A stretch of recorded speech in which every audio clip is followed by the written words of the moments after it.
Bonjour à toi, Francis Laplache. Bonjour à toute l'équipe de Nous chez vous, du côté de Yaoundé. On a bien vu comment les pauses se passent souvent, sous fond d'agrément avec ces pilis, ces beignets d'une autre forme, les pilis traditionnels. En tout cas, beaucoup d'encouragement à ces jeunes compatriotes qui ne se laissent pas emporter par les difficultés de la vie et qui trouvent un moyen, justement, de gagner leur pain quotidien.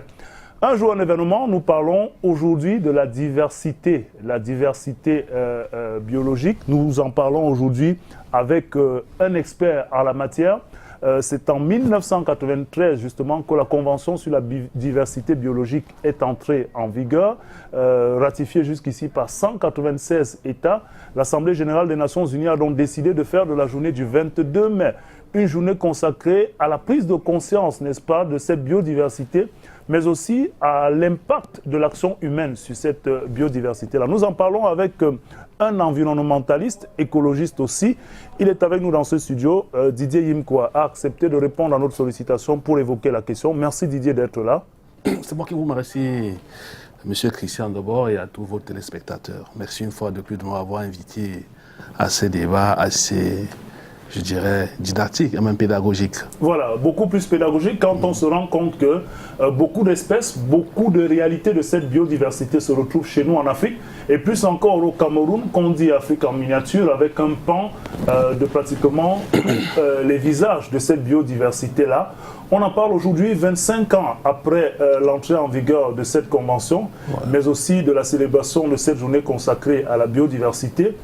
Qu'est-ce qu'on doit pouvoir comprendre devant la réalité de la biodiversité et l'espace que cette biodiversité occupe dans notre quotidien? Si vous me permettez de planter le décor, il faut expliquer ce que c'est que la biodiversité, ou bien la diversité biologique. C'est l'ensemble des espèces vivantes, c'est-à-dire les animaux, parce que dans la biodiversité, il y a bio, vivant, c'est-à-dire les animaux, les végétaux, les micro-organismes, effectivement vivant dans un milieu. On parlera de la biodiversité maritime, la biodiversité aquatique, la biodiversité forestière, qui confère à l'homme, à travers les chaînes alimentaires, un certain nombre de services écologiques qui, malheureusement, comme vous l'avez si bien dit, sont menacés aujourd'hui par les activités entreprises, par les activités de l'homme. On peut les citer. Il y a le braconnage, il y a la poussée démographique avec les installations, les constructions des infrastructures. Entre parenthèses, au jour d'aujourd'hui, il y a les populations de Méomé-Sala qui se déplacent à cause des inondations sur le barrière de Mékin. Voilà par exemple un impact négatif d'une construction d'une grande infrastructure sur la biodiversité. Il y a l'exploitation minière, il y a l'exploitation des grandes fermes agroalimentaires qui menacent à la biodiversité. Il y a la déforestation. C'est vrai, comme vous l'avez si bien dit, en 1992, l'une des résolutions du sommet de la Terre, c'était la Convention sur la biodiversité, l'une des trois grandes conventions qu'on connaît, Convention de la désertification et la Convention sur les changements climatiques. Quelques années bien plus tard aujourd'hui, on se rend compte que l'implémentation sur le terrain est très faible. Nous avons eu la chance, dans le cadre d'un programme CIBITU, Capacity Building, implémenté par le ministère en charge de l'environnement, d'être un des experts, d'être un des consultants dans ce programme-là. Nous avons pu remarquer effectivement qu'à la base, les populations ne savent même pas.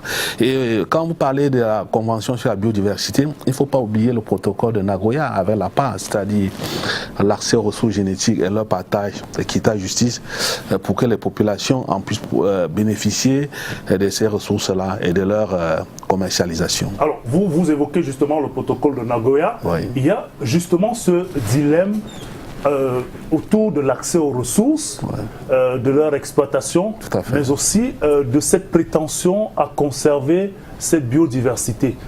Est-ce que la limite n'est souvent pas très infime entre les nécessités de survie, d'exploitation pour la survie, et la conservation de cette biodiversité qui peut souvent s'avérer être en opposition avec les réalités du quotidien d'un certain nombre de populations? Non, moi je pense qu'il n'y a pas d'opposition à faire, parce que moi, je suis de cette école-là qui refuse de faire du djihadisme écologiste. C'est-à-dire qui pense que la lutte pour la protection de l'environnement aujourd'hui se situe à la recherche de l'équilibre entre les exigences environnementales et puis les impératifs de développement. Comme disait un philosophe français, vous ne pouvez pas mettre le défense sur le boisseau pour protéger l'environnement. C'est impossible. Donc c'est cet équilibre-là qui n'est pas facile à retrouver, tout simplement parce que ceux qui ont la charge, malheureusement, d'implémenter ces batteries de lois, parce qu'il faut dire que le Cameroun est l'un des pays au monde qui a une batterie de lois, qui a ratifié des conventions sur la protection de l'environnement, mais dont l'implémentation, dont l'applicabilité fait problème. Évidemment, on ne peut pas oublier les phénomènes de corruption, de concussion, avec tout cela qui exploite nos ressources naturelles au dépens, comme je l'ai dit tout à l'heure, des populations locales. Donc moi, c'est là où se situe le problème. Le problème se situe au niveau de la respectabilité de toutes les conventions que nous avons ratifiées et puis des lois et les règlements que nous avons, que nous nous sommes donnés. Donc il faut les respecter. Nous avons quand même la loi. Nous avons par exemple, je prends par exemple le cas très simple sur la gestion des ordures. On sait aujourd'hui que lorsqu'il faut enlever des déchets dans une entreprise, il faut être titulaire d'un permis environnemental, il faut avoir un manifeste de traçabilité. Mais si vous allez ici à Douala, au niveau de la mangrove, vous allez voir que tout ce qu'on enlève dans les entreprises qui devaient être incinérées sont déversés dans la mangrove, et ces mangroves-là, malheureusement, toutes ces espèces qui sont à l'intérieur sont contaminées, sont tuées, et puis c'est des eaux qui contiennent généralement les particules fines ou bien des métaux lourds, qui vont se retrouver en mer, contaminer des poissons, qui vont se retrouver dans nos plats, et nous allons les manger. Et plus loin, ce qu'on ne dit pas beaucoup, c'est qu'il y a aussi, outre le braconnage, il y a la guerre. Il faudra un jour faire l'audit de tous les activités de Boko Haram sur notre biodiversité à l'extrême nord. Vous savez très bien que la zone, le lac Tchad, qui est devenu le repère de recrutement des djihadistes, est une zone écologiquement très très fragile, aujourd'hui menacée d'abord par les activités humaines et puis par la sécheresse. Mais au nord-ouest, sud-ouest, il faut savoir que le pic aujourd'hui de la crise anglophone... Vous parlez de l'action humaine. Voilà, une action humaine, de la guerre, par exemple, de l'Amazonie.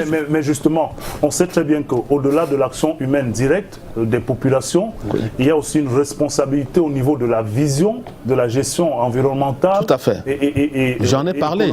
Oui. Qu'est-ce qui est le plus en plein dans une situation comme celle-là?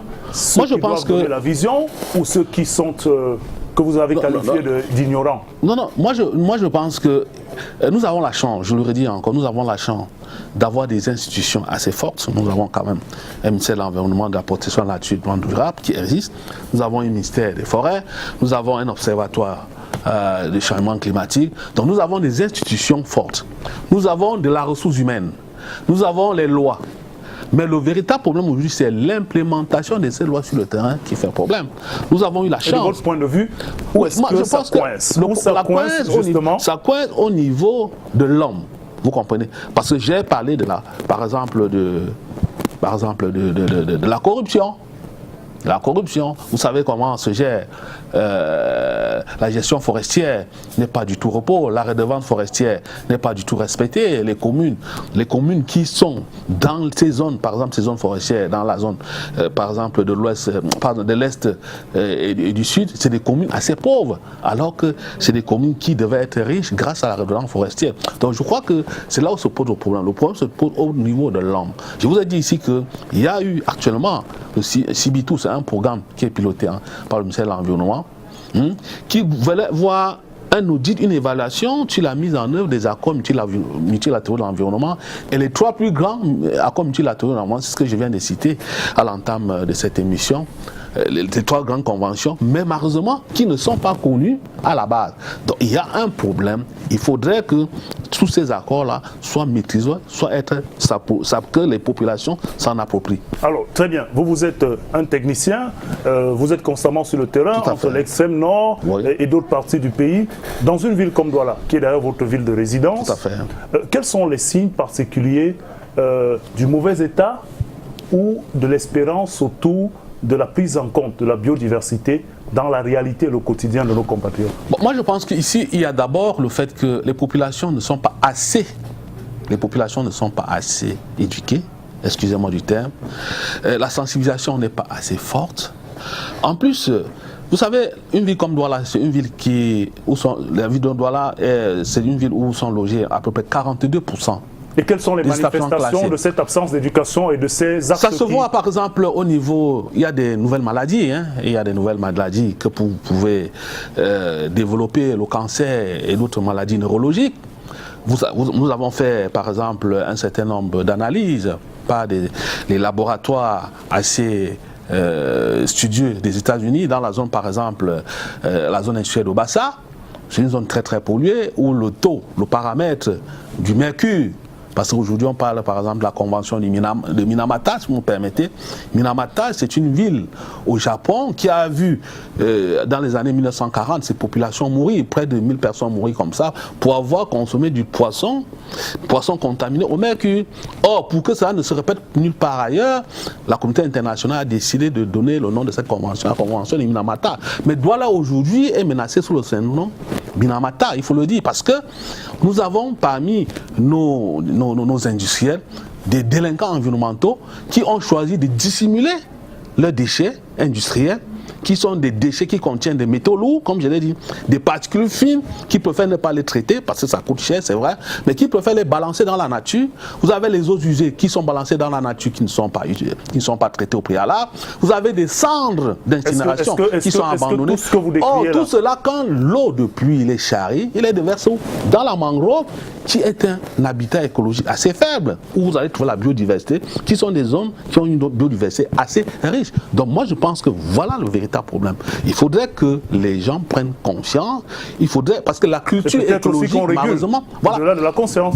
Malheureusement, la culture écologique est la moins partagée dans nos villes. Et puis, on en souffre. Parce qu'il faut le dire, tout ce que nous consommons là, lorsqu'ils sont contaminés, nous développons des maladies rares, des maladies dont les symptômes ne sont pas facilement identifiables dans les hôpitaux. Très bien. Et on a plusieurs des gros parents. Et puis, forcément, si le déséquilibre écologique et de la biodiversité se fait ressentir... Moi, je pense qu'il faut des responsabilités. Je prends par exemple le cas de la ville de Douala. Suivant un certain nombre de paramètres, je prends par exemple le paramètre sur le traitement des eaux. Une ville de 150 000 habitants, une agglomération de 150 000 habitants a droit à une station d'épuration d'eau usée. Douala est à peu près à 3 millions. On n'a aucune station d'épuration des eaux. Je prends le cas par exemple, la ville de Douala aujourd'hui devrait avoir un centre d'enfouissement thermique, 1 ou 2, pour stocker les déchets ultimes, les déchets industriels. On n'en a pas. Douala devait avoir peut-être un centre d'enfouissement thermique numéro 2, un centre d'enfouissement thermique numéro 2, où stocker les ordures ménagères. On n'en a pas. Bon, Douala aujourd'hui n'a pas une entreprise agréée pour enlever les déchets industriels spéciaux. Mais où vont ces déchets-là? Près de 450 000 tonnes par an. Ça va où? Dans la nature, malheureusement. Très bien. En tout cas, on ne va peut-être pas se quitter sur un ton alarmant. Ben, il faut construire des infrastructures. C'était sans doute une manière d'interpeller en cette journée qui était consacrée hier à la biodiversité, mais aussi à sa préservation. Une ville comme Douala et certainement beaucoup de localités dans le Cameroun ont besoin justement de faire attention à la conservation de cette biodiversité qui fait notre quotidien et notre environnement. Nous en parlions ce matin avec Didier Yemkoa, écologiste et environnementaliste. C'était le sujet de Un jour un événement. Merci à toute l'équipe de Nous chez vous. Merci de nous avoir écoutés et suivis. Nous prenons rendez-vous demain avec un autre invité. Ce sera avec une autre thématique. Le moyen d'être ensemble.